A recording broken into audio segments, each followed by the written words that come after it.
Olá, pessoal! Bom dia, boa tarde, boa noite para vocês que me assistem de qualquer lugar do mundo, qualquer hora aí do Brasil. Hoje nós vamos continuar com os nossos estudos do livro A Caminho da Luz, o capítulo 22, A Revolução Francesa.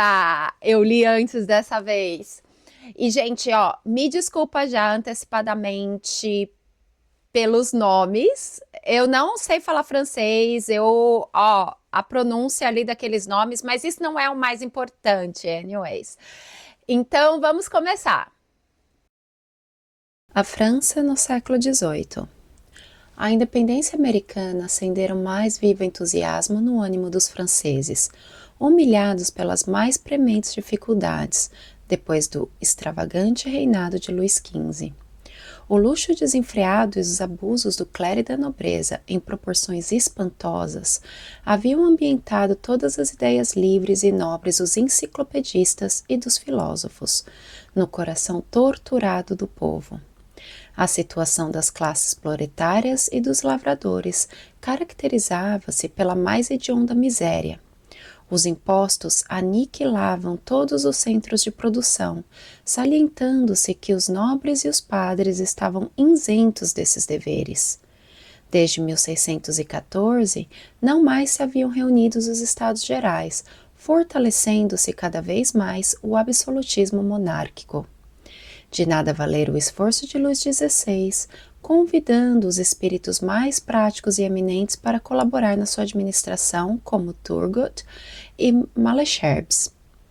O bondoso monarca, que tudo fazia para reerguer a realeza de sua queda lamentável, em virtude dos excessos de seu antecessor do trono, mal sabia, na sua pouca experiência dos homens e da vida, que uma era nova começava para o mundo político do Ocidente com transformações dolorosas que lhe exigiriam a própria vida. Reunidos em maio de 1789, os Estados Gerais em Paris explodiram os maiores desentendimentos entre seus membros, não obstante a boa vontade e a cooperação de Necker, em nome do rei. Transformada a reunião em Assembleia Constituinte, prescindida de numerosos incidentes, iniciava-se a Revolução instigada pela palavra de Mirebeau. Tá, França aqui no século XVIII. Vamos recapitular aí o estudo da semana passada. Da semana passada não, o estudo do capítulo 21. Onde nós estamos com a França? Lembra que nós tínhamos no capítulo 21 tinha um tópico chamado França e Inglaterra. A Inglaterra, ela estava mais avançada, ela passou de uma monarquia absolutista, onde o rei tinha o poder dos todos os poderes em suas mãos, inclusive o religioso. Lembra que eles tinham a igreja anglicana, que foi uma igreja fundada pelo rei Henrique VIII, sétimo, Henrique VIII, se eu não me engano, ou Henrique VI. Um dos Henriques, porque ele quis se divorciar, ele quis anular o seu casamento com Catarina, e o que aconteceu? O Papa, a igreja não concordou, falando, tá bom, eu não preciso da igreja, então eu vou montar a minha própria religião aqui na Inglaterra. E ele fundou a igreja anglicana. Então ali ele era um rei absolutista que tinha todo o poder, tanto legislativo, judiciário, executivo e religioso, tá bom?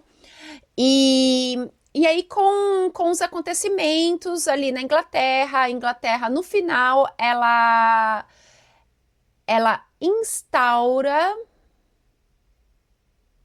uma monarquia constitucional, certo? Que onde o rei ele não tem, ele é uma figura, na verdade, né? O parlamento está por trás do rei, há um primeiro-ministro que governa e o rei é somente uma figura. Ele perde os seus poderes. E a França, ela estava ainda sobre uma monarquia absolutista, governada por Luís XV. Só que, gente, Luís XV, ele era um rei absolutista terrível. Ele abusava muito dos seus benefícios. Ele estava cobrando impostos super altos. A nobreza e o clero não tinham que pagar impostos, não eram obrigados a pagar impostos. A população da França estava passando fome, passando dificuldades.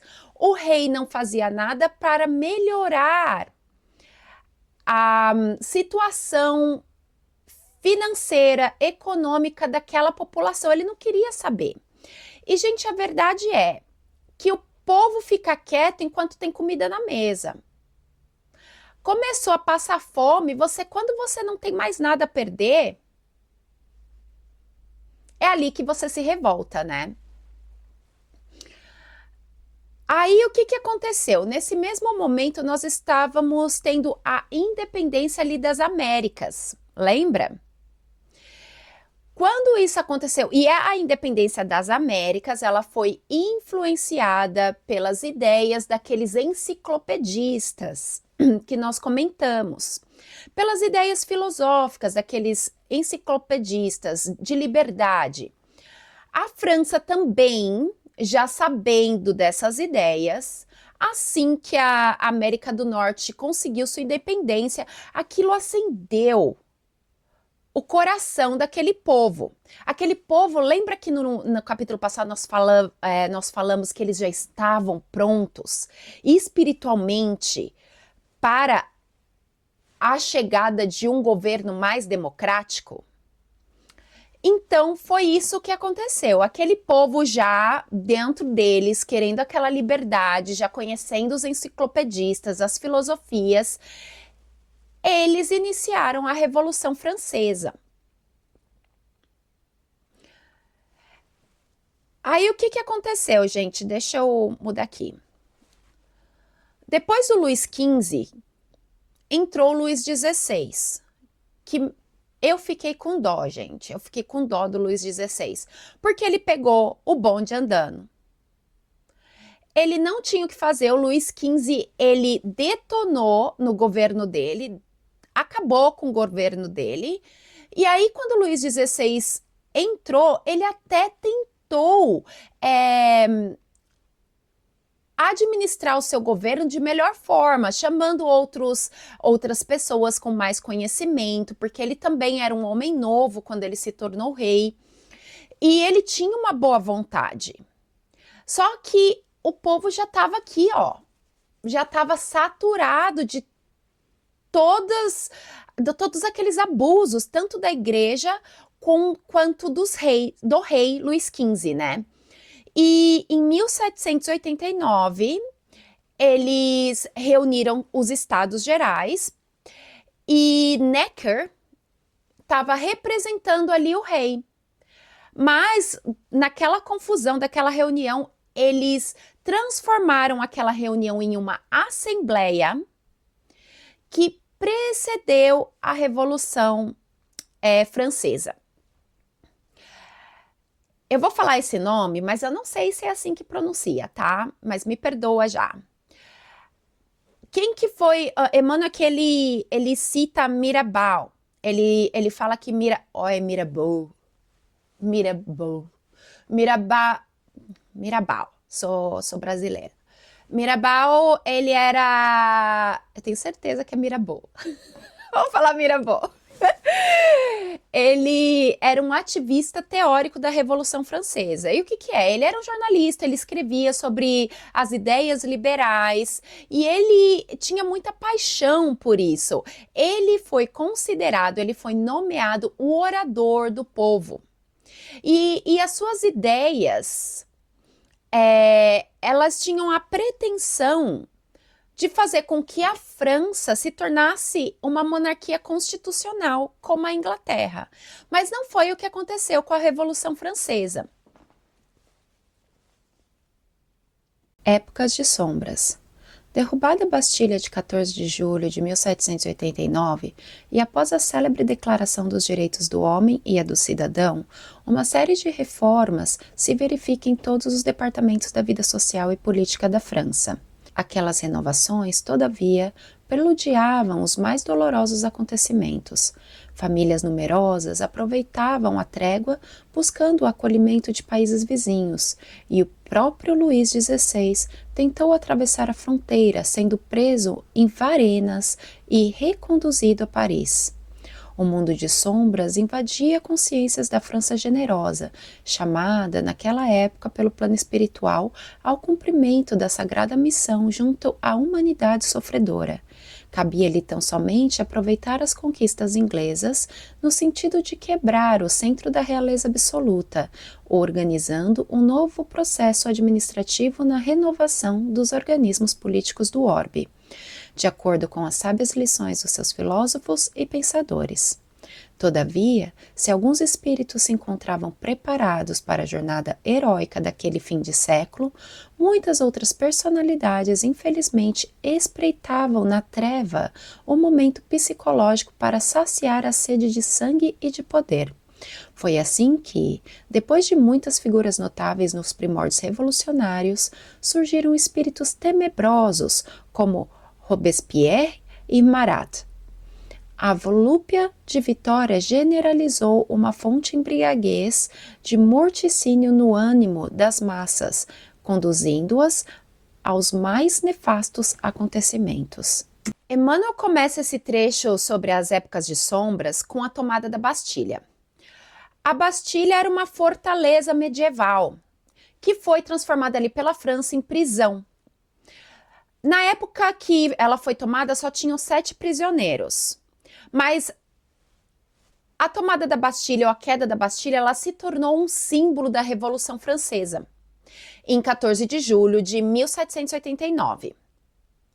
E a tomada da Bastilha, juntamente com a Declaração dos Direitos do Homem e do Cidadão, iniciaram várias reformas dentro ali da sociedade francesa, certo? Vendo isso, gente, imagina, por muitos anos, e provavelmente eles nem sabiam sobre Roma e Atenas, porque essas pessoas, a maioria das pessoas não tinham acesso ao conhecimento. E então, por muitos anos, eles estavam, as populações, os povos ali ao redor da França, eles estavam sendo dominados por... Dominados não, eles estavam sendo governados por reis absolutistas. Por reis que tinham todo o poder ali na mão deles, era aquela realidade que eles viviam.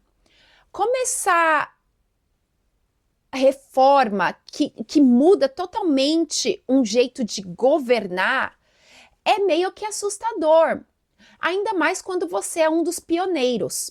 Tudo bem que a Inglaterra agora tem uma monarquia constitucional que estava funcionando muito bem, que eu acho que ainda foi uma maneira mais fácil de não ser invadida, porque a Inglaterra como monarquia constitucional ainda era uma monarquia, né? Então, ela não representava um perigo tão grande para os monarcas de outros povos, né? Mas já a França, ela estava indo por um caminho totalmente diferente. Na França, ali, eles pegaram o rei Luís XVI e jogaram na guilhotina. Eles já não tinham mais rei. E com essa reestruturação política, várias famílias, lembra que a nobreza ela não pagava imposto, né? Várias famílias amedrontadas com essas reformas começaram a fugir, se refugiar nos países vizinhos. Inclusive o rei Luís XVI, coitado, tentou também se refugiar, mas ele foi capturado e levado de volta para Paris. Mais uma vez aqui na história da Europa, as trevas, nossos espíritos, irmãozinhos trevosos, eles tiveram sucesso, né? Porque a França, que era ali, foi preparada ali pela espiritualidade de novo, ai, vai voltar, agora a gente está pronto para a democracia, tal. O que que acontece? Entra Robespierre. Robespierre, ele era um advogado e político francês. Ele liderou. Na França tinham os jacobinos e os gerondinos, tá? Era como se fossem partidos, um de direita e um de esquerda. E ele proclamou a era do terror. O que que era, gente? Tudo que não... Ele era um ditador. Robespierre, ele se tornou um ditador e que, apesar dele ter feito também coisas boas para a democracia, ele matou muitas pessoas. Eu vou ler aqui o que eu achei a controvérsia de Robespierre. Por um lado, ele é lembrado como um defensor de ideias como a igualdade e a justiça social. Por outro lado, seu papel no período do terror e a violência associada à sua liderança são amplamente criticados. Então, todo mundo que ele considerava inimigo da revolução era executado. E, gente, o mais engraçado, tipo, Emmanuel relata que às vezes eles colocavam mais de 20 pessoas ali sendo enforcadas ou queimadas vivas por dia. E não eram só pessoas que supported, que ajudavam o rei. Eram pessoas também que eram da outra facção política, era dos gerondinos. Lembra? Jacobinos, gerondinos, um direito, um de esquerda? Eu não sei qual que é qual agora. Eu lembro que quando eu estudei era um direito, esquerda e mais tarde eles falam do centro. Contra os excessos da Revolução. A Revolução Francesa, desse modo, foi combatida imediatamente pelas outras nacionalidades da Europa, que, sob orientação de Pitt, ministro da Inglaterra, sustentaram contra ela e por largos anos uma luta de morte.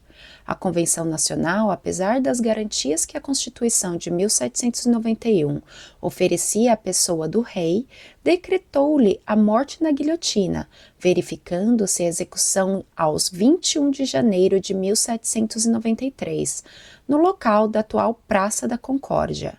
Em vão, tenta Luís XVI justificar sua inocência ao povo de Paris, antes que o carrasco lhe decepasse a cabeça.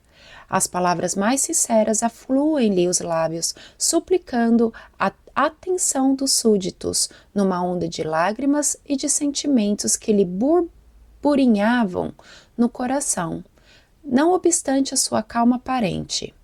Renovam-se as ordens aos guardas do cadafalso, e rufam os tambores com estrépito, abafando as suas afirmativas. A França traía para si as mais dolorosas provações coletivas nessas torrentes de desatinos. Com a influência inglesa, organiza-se a primeira coligação europeia contra o nobre país. Mas não somente nos gabinetes administrativos da Europa se processavam providências reparadoras. Também, no mundo espiritual, reúnem-se os gênios da latinidade, sob a bênção de Jesus, implorando a sua proteção e misericórdia para a grande nação transviada.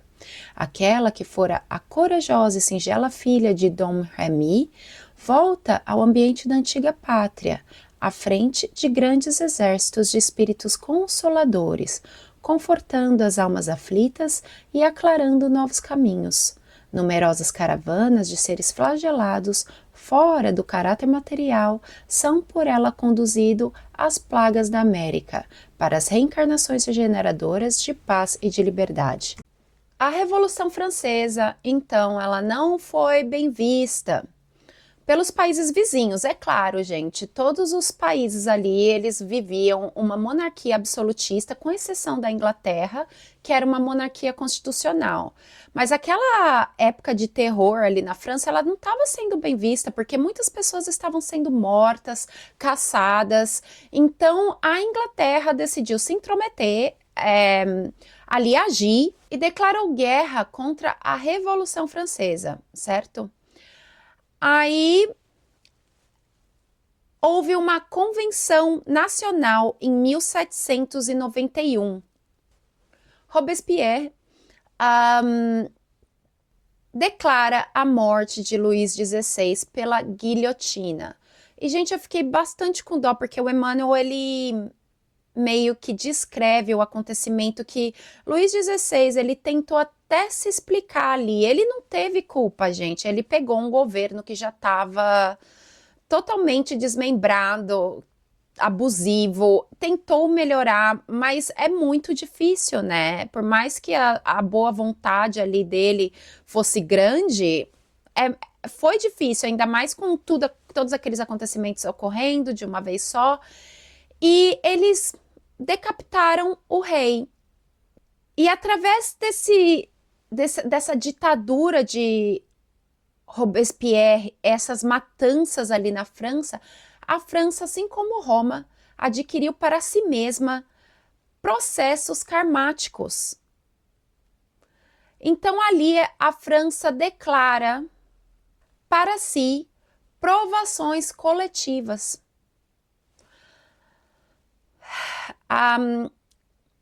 Muitos espíritos ali desolados começaram a pedir ajuda espiritual.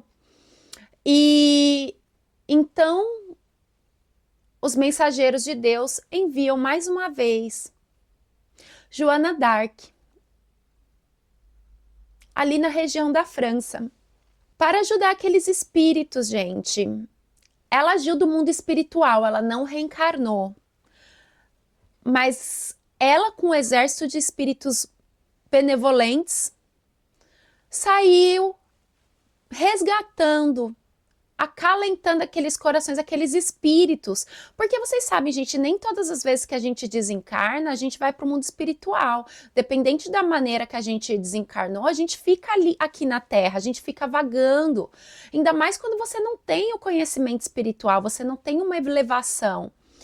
E ela foi ali acalentar aqueles corações, acolher aqueles corações e levar para as Américas, para que lá eles tivessem um recomeço. Período de terror. A lei das compensações é uma das maiores e mais vivas realidades do universo.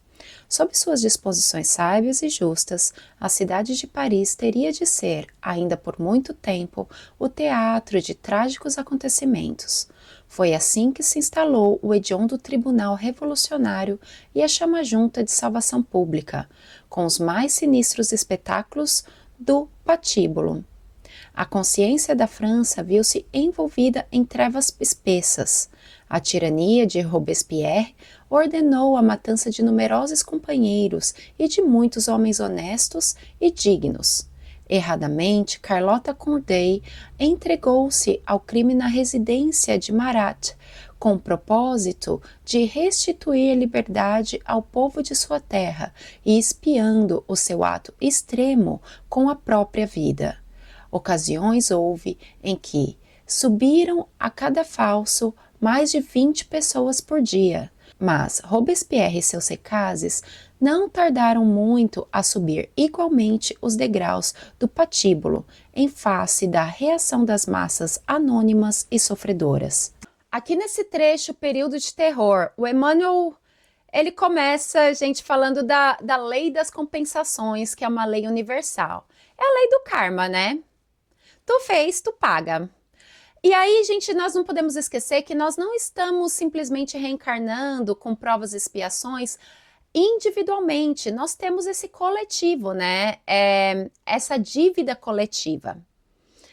E ali na França, essa lei bateu forte, viu? Robespierre, ele criou o Tribunal Revolucionário, que matavam muitas pessoas, gente. Ali, como eu já havia comentado com vocês, Emmanuel relata que muitos dos dias, às vezes mais de 20 pessoas eram mortas diariamente, através das forcas. Ele menciona um nome, deixa eu ver aqui, cadafalso. Ele menciona esse nome cadafalso. O nome do negócio é cadafalso. Gente, cadafalso é lá a forca. Eu coloquei aqui a figura para vocês verem como as pessoas eram mortas. Eles queimavam as pessoas, eles torturavam as pessoas em praça pública, eles enforcavam as pessoas.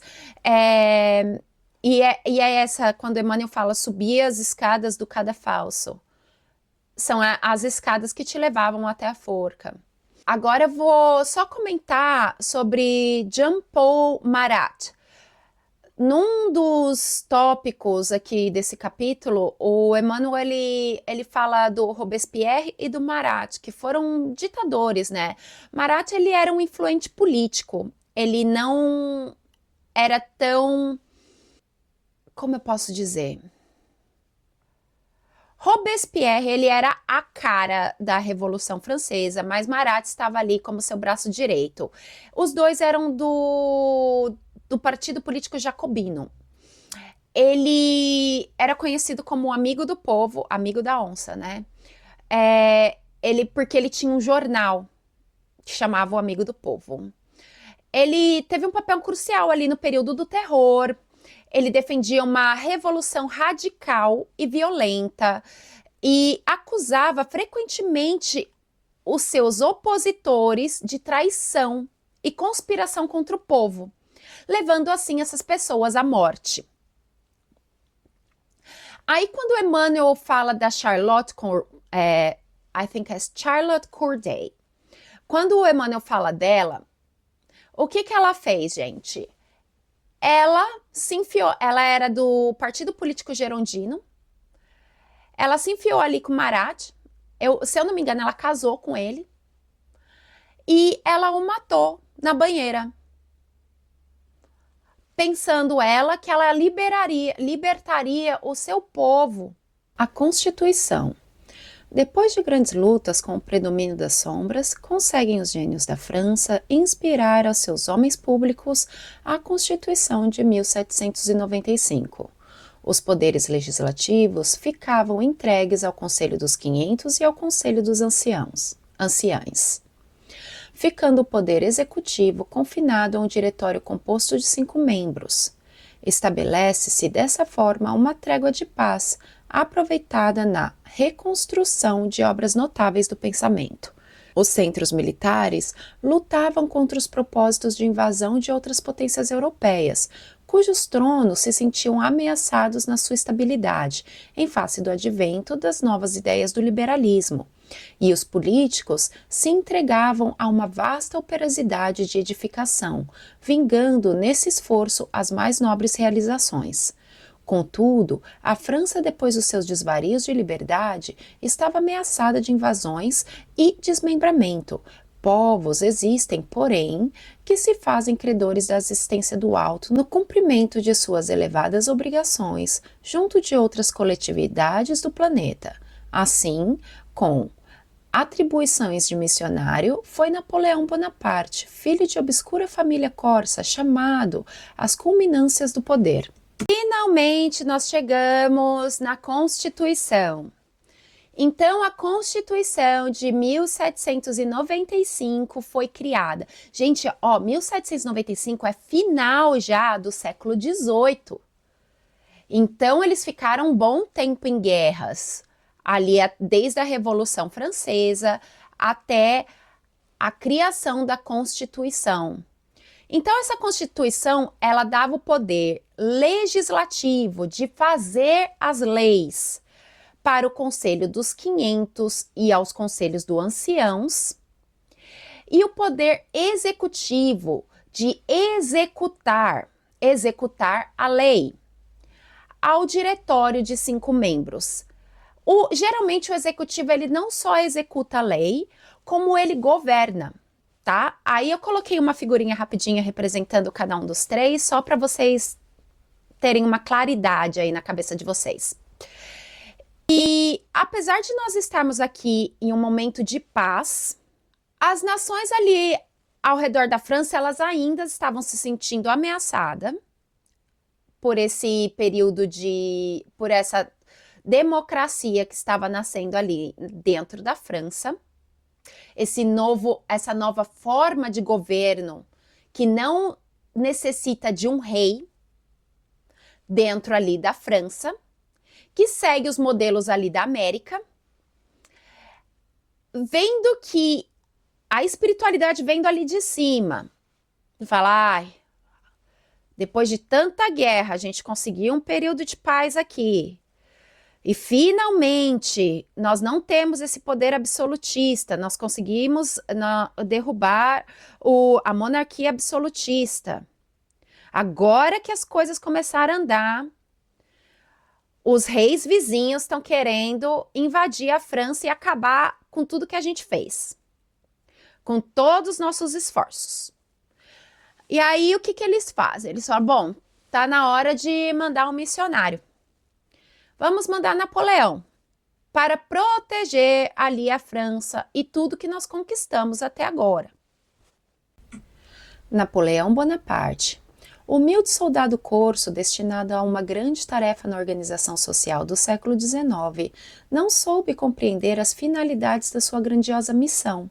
Bastaram as vitórias de Arcole e de Rivoli com a paz de Campeformio, que em 1797, para que a vaidade e a ambição lhe assombrassem o pensamento.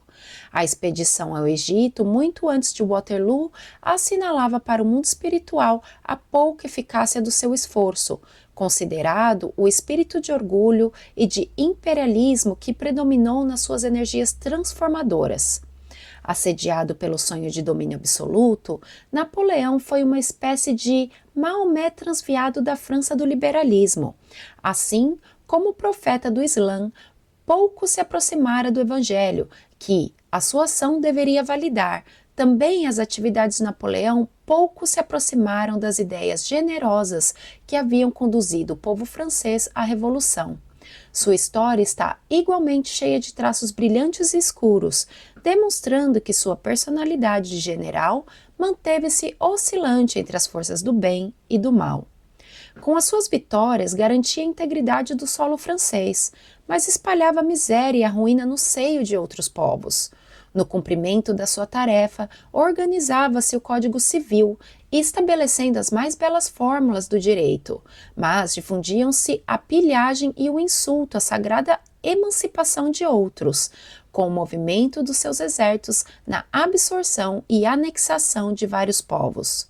Sua fronte de soldado pode ficar laureada para um mundo de tradições gloriosas, e verdade é que ele foi um missionário do alto, embora traído em suas próprias forças, mas no além, seu coração sentiu melhor a amplitude das suas obras, considerando providencial a pouca piedade da Inglaterra que o exilou em Santa Helena após o seu pedido de amparo e proteção. Santa Helena representou para o seu espírito o prólogo das mais dolorosas e mais tristes meditações na vida do infinito. Napoleão era um soldado, gente. Ele era um soldado, ele venceu algumas guerras ali ao redor da França e deixou o seu orgulho, a sua vontade de ser imperador, falar mais alto. Lembra do Maomé II, que nós estudamos ali no islamismo? Que ele foi que trouxe o Alcorão, né? Que era um médium muito sensitivo. Só que se deixou cair pela vaidade, pela luxúria. E ali ele recebeu intuições tanto das trevas quanto da luz, escrevendo o Alcorão. Napoleão não foi diferente. Ele não inventou uma religião, mas ele veio com o intuito de proteger a França e organizar a política ali dentro. Mas ao invés de fazer isso, o que ele fez? Ele começou a expandir os territórios da França, atacando territórios vizinhos. Você sabe que nós sabemos que quando Um país invade o outro, geralmente através de guerra, há muitas mortes, há muitos abusos, estupros. E aquele povo ali, ele não agregou como sendo parte da França na mais boa vontade. Ele levou aqueles povos à miséria. Apesar dele ter garantido a integridade da França, ele não cumpriu, ele não conseguiu cumprir com a sua missão de organizar politicamente a França, adquirindo para si e para a França ainda mais karmas. Napoleão ali, no fim do seu ato imperialista, ele pediu exílio para a Inglaterra. A Inglaterra o isolou numa ilha chamada Santa Helena. Gente, quando a gente desencarna, nós ficamos, a nossa consciência faz assim, ó, vum. Então você fica mais consciente dos seus atos, ainda mais quando você é um espírito missionário. Não é porque Napoleão ele não conseguiu lidar com as suas sombras, ele deixou suas sombras falarem mais alto durante a sua reencarnação, que ele é um espírito totalmente ruim. Ninguém é totalmente ruim, né? Que ele é um espírito totalmente, como eu posso dizer, um espírito totalmente falho. Ele tem lá a sua evolução. Mas antes dele desencarnar, nesse isolamento, ele teve bastante tempo de ficar meditando sobre as coisas que ele fez, certo? E aquilo ali para ele já foi penoso. Ele começou ali, assim como uma pessoa que começa a expurgar os seus karmas através da doença aqui na Terra, ele ali começou a expurgar seus karmas ali através da sua consciência, através de suas meditações. Em seu corpo, não sei se ele teve alguma doença, mas a sua consciência, a sua culpa, falaram ali bem alto. E depois do seu desencarne, ainda pior. E eu acho que é muito por isso, gente, que quando a gente desencarna, a gente pede às vezes para voltar e sofrer. Fala assim, não, eu quero passar por isso, porque você não aguenta a culpa que você leva. Allan Kardec. A ação de Bonaparte, invadindo as searas alheias com seu movimento de transformação e conquistas, fugindo à finalidade de missionário da reorganização do povo francês, compeliu o mundo espiritual a tomar energética providência contra o seu despotismo e vaidade orgulhosa. Aproximavam-se os tempos em que Jesus deveria enviar ao mundo o Consolador, de acordo com suas auspiciosas promessas. Apelos ardentes são dirigidos ao Divino Mestre pelos gênios tutelares dos povos terrestres. Assembleias numerosas se reúnem e confraternizam nos espaços, nas esferas mais próximas da Terra. Um dos mais lúcidos discípulos do Cristo baixa ao planeta, compenetrando na sua missão consoladora, e 2 meses antes de Napoleão Bonaparte sagrar-se imperador, obrigando o Papa Pio VII a coroá-lo na igreja de Notre-Dame. Em Paris, nascia Allan Kardec, aos 3 de outubro de 1804, com a sagrada missão de abrir caminho ao Espiritismo, a grande voz do Consolador prometido ao mundo pela misericórdia de Jesus Cristo. E finalizamos aqui esse vídeo com Allan Kardec. Então, Jesus vendo a falha de Napoleão ali e sabendo que já estava na hora de ser enviado o seu Consolador, que já foi mencionado ali nas Escrituras, ele envia ali Allan Kardec, que nasceu na mesma época que Napoleão foi coroado imperador. Obrigado, né? O Papa Pio VII, obrigado a coroar Napoleão. Gente, eu não sei que livro que eu li, eu queria muito lembrar, que fala de um desdobramento de Allan Kardec com a espiritualidade. E eles foram visitar Napoleão, porque Allan Kardec, a igreja da Espanha estava proibindo os livros de Allan Kardec. E eles foram ali em desdobrados falar com Napoleão.